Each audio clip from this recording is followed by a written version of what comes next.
అందులో బియ్యంగా ఉన్నట్టు గుర్తించి మా కబుర్ చేయగా మేము మా వీఆర్ఓ కలిసి సంఘటనా స్థలం చేరుకుని బియ్యం పీడిఎస్ బియ్యంగా అనుమానించి సీజ్ చేసి వాటిని జాయింట్ కలెక్టర్ కోర్టులో ప్రొడ్యూస్ చేస్తాము. అలాగే సెక్షన్ 7 ఈసీ యాక్ట్ ప్రకారం వారి మీద క్రిమినల్ చర్యలు కూడా తీసుకుంటాం. మొత్తం ఎంత అండి రైస్ ఎంత అండి?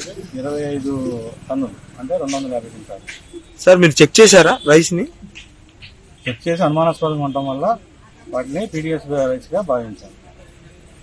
ఎక్కడి నుంచి ఎక్కడికి వెళ్తుందండి అసలు ఇది? ఇది పెదవట్లపూడి నుంచి మధ్యప్రదేశ్ వెళ్తున్నట్లుగా వాళ్ళు ఇచ్చిన కాగితాలను బట్టి తెలుస్తుంది. ఎవరిదండి అసలు ఈ రైస్? లారీ కానీ లారీ ఎవరిది, రైస్ ఎవరిదండి? లేకపోతే రెండు ఒకలేనా? లారీ విచారించాలి, రైస్ మాత్రం నరసింహారావు అని మిల్లు ఓనర్ అని చెప్పి చెప్తున్నారు.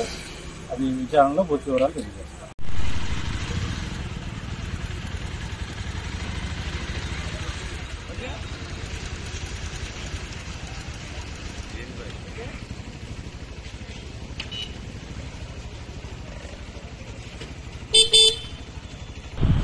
ఈరోజు మనకి వచ్చిన సమాచారం మేరకు ఇబ్రహీంపట్నం విని దగ్గరలో వెహికల్ చెకింగ్ చేస్తుండగా మనకి ఒక లారీ అనుమానాస్పదంగా పట్టుకోవడం జరిగింది.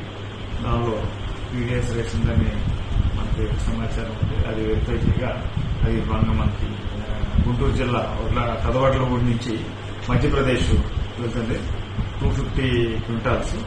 అవి బిల్స్ అవి చూపించడం జరిగింది డ్రైవర్ అది. మాకు డౌట్ వచ్చి మన డిప్యూటీ తహసీల్దార్ సివిల్ సప్లై రామకృష్ణ గారికి ఇచ్చి అది చెక్ చేయించాం.